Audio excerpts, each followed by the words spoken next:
여러분 안녕하십니까? 날씨가 부쩍 추워졌습니다. 오늘 부산도 기온이 큰 폭으로 떨어지며 매서운 추위가 기승을 부리고 있습니다. 주말인 내일도 칼바람이 불면서 올겨울 들어 가장 강력한 추위가 찾아오겠습니다. 먼저 자세한 주말 날씨와 올겨울 추위 전망까지 정민경 기상캐스터가 전해드립니다. 절기상 대설인 오늘 부산 대부분 지역의 최저 기온이 영하권을 보이며 이번 겨울 들어 가장 낮은 기온을 기록했습니다. 12월 초순답지 않은 한겨울 날씨에 거리는 한산했고 시민들은 옷깃을 단단히 여민 모습이었습니다. 제일 추워요. 올겨울에서 너무너무 추워요. 아침에 너무 추워서 일어나기가 싫었어요. 주말인 내일은 더 강력한 한파가 찾아오겠습니다. 북서쪽에서 북극 한기가 밀려와 내일 아침 기온이 영하 4도까지 떨어지겠고 체감 온도는 무려 영하 10도 안팎까지 곤두박질 치겠습니다. 일요일인 모레까지는 낮에도 기온이 크게 오르지 못하겠습니다. 이번 강추위는 주말 사이 절정에 달하겠고 다음 주에는 기온이 조금 올라 추위가 한결 누그러지겠습니다. 기상청은 올겨울 평균 기온이 평년과 비슷하거나 조금 높을 것으로 전망했습니다. 다만 대륙 고기압의 확장으로 기온이 큰 폭으로 떨어질 때가 있어 기온의 변동성이 크겠습니다. MBC 뉴스 정민경입니다. 신공항의 안전 기준이 현재의 김해공항보다 낮다는 지적이 나왔습니다. 당초 신공항 건설이 중국 민항기 사고로 제기된 것이었는데 오히려 신공항은 안전이 후퇴했다는 얘기입니다. 이도원 기자입니다. 지난 2002년 4월 김해공항에서 일어난 중국 민항기 사고. 128명이 숨진 이 대형 참사를 계기로 안전 문제가 부각되면서 신공항 필요성이 제기됐습니다. 국토부가 계획하고 있는 김해 신공항은 어떨까? 발주로 끝에는 항공기 이착륙이 정확히 이루어지지 않았을 경우를 감안해 확보된 종단 안전구역이 있습니다. 그러나 국토부 기본 계획에 따르면 기존 김해공항 활주로보다 신공항 활주로는 종단 안전구역이 더 좁은 것으로 드러났습니다. 사고와 직결될 수 있는 문제지만 안전 기준이 더 낮은 겁니다. 새로운 활주로는 선악동강에 접해 있기 때문에 충분한 안전시설을 확보할 수 있는 부지가 부족한 실정입니다. 그래서 긴급 이착륙 시에는 안전을 확보할 수 없는 그런 상태라고 판단이 됩니다. 이뿐만이 아닙니다. 현재 김해공항은 활주로 착륙이 실패했을 경우 왼쪽으로 선회하게 되지만 활주로가 왼쪽에 하나 더 조성되면 다른 항공기와의 충돌 문제로 선회가 불가능합니다.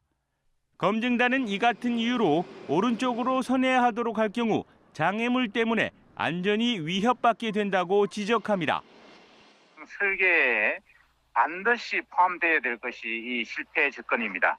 100번 중에 한 번이라도 만약에 실패 접근이 생겼을 때 안전하지 못하면 그 공항은 운영이 불가합니다. 국토부는 이 같은 사실은 인정하면서도 추가적인 안전 보강 조치를 계획하고 있어 문제가 없다고 해명했습니다. 부산시는 신공항의 안전 문제를 담은 최종 보고서가 완성되면 국무총리실 산하에 검증단 구성을 촉구하겠다고 밝혔습니다. MBC 뉴스 이도원입니다. 음주 교통사고로 숨진 고 윤창호 씨 사건의 첫 재판이 열렸습니다.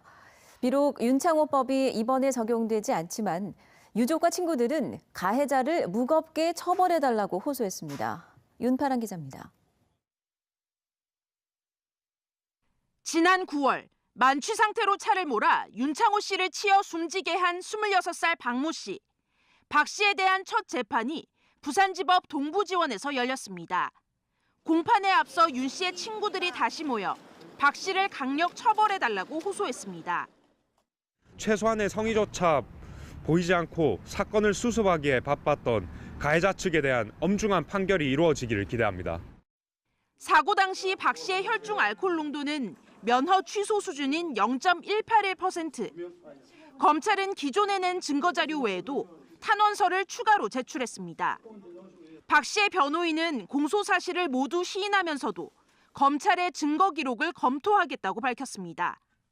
증거 기록 검토를 우선 하고 그리고 그 공소 사실을 모두 인정을 했기 때문에 그 피해자분들하고 일명 윤창호법이 국회를 통과했지만 이번 사건에는 소급 적용되지 않습니다. 법정에서 가해 운전자를 처음 마주한 윤 씨의 아버지는 다음 재판 때 직접 피해 진술을 하고 싶다고 밝혔습니다. 이제 집행유예 예고 없이 무조건 금고 이상의 실형을 살 수 있도록 그 시발점이 언론에 관심을 가져주시는 만큼이나 사법부에서도 현명한 판단을 할 거라고 저는 그렇게 생각합니다. 재판부는 사안의 중요성을 고려해 다음 달 11일 증인신문, 피고인 최후 진술 등 마무리 절차를 모두 밟겠다고 밝혔습니다. MBC 뉴스 윤파란입니다. 친환경 자동차 보급이 확산되는 가운데 지역 자동차 부품업계의 기대와 우려가 엇갈리고 있습니다. 친환경차 기술 개발과 정책 지원도 시급한 것으로 나타났습니다. 민성빈 기자입니다. 휘발유나 경유가 아닌 전기와 수소 등으로 움직이는 친환경차. 우수한 연비와 정부 지원을 바탕으로 생산과 수요가 계속 증가하고 있습니다. 부산의 주요 산업인 자동차 부품업계는 절반 이상이 친환경차 확산에 따른 수주 증가에 대한 기대감을 나타냈습니다. 특히 차체와 조향장치, 제동장치 등 가솔린 자동차와 친환경 자동차의 기술에 큰 차이가 없는 부품 생산업체는 기대가 높았던 반면 전기차에는 사용되지 않는 엔진 등 내연기관 부품업체들은 우려가 컸습니다. 상공회의소 조사에 따르면 부산업체 대부분이 친환경차 기술을 확보하고 있지 않아 기술 개발이 시급한 것으로 나타났습니다. 지역 기업들은 우선적으로 기술 개발에 대한 의욕은 높은 것으로 나타났습니다. 하지만 이와 다르게 실제적으로 기술 개발을 위한 자금 부족과 전문 인력 부족과 같은 문제로 인해서 실질적으로 기술을 개발하고 있는 기업은 소수로 이렇게 나타났습니다. 때문에 연구개발센터 설립과 전문 인력 양성 등 정책 마련과 지원 강화의 필요성이 제기되고 있습니다. 친환경 자동차의 확산이 지역 자동차 부품업계의 새로운 성장 동력이 될 수 있도록 부산시와 지역 상공계가 함께 체계적인 준비에 나서야 할 것으로 보입니다. MBC 뉴스 민성빈입니다. 부산 경영자 총협회 회장에 박수관 YC텍 회장이 추대됐습니다. 박 회장은 오늘 19일 부산 롯데호텔에서 열리는 이사회와 임시총회를 거치면 3년 동안 부산 경총을 이끌게 됩니다.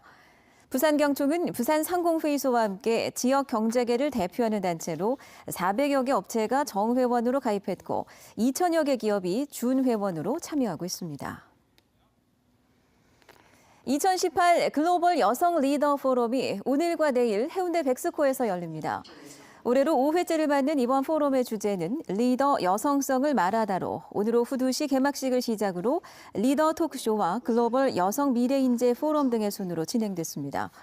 이번 행사에는 국내외 여성 최고 경영자와 임원, 여성계 리더 등 500여 명이 참석합니다. 글로벌 여성 리더 포럼은 지난 2014년 한 아세안 특별정상회의 축하부대 행사로 시작돼 매년 12월 부산에서 열리는 국제 행사로 자리 잡고 있습니다.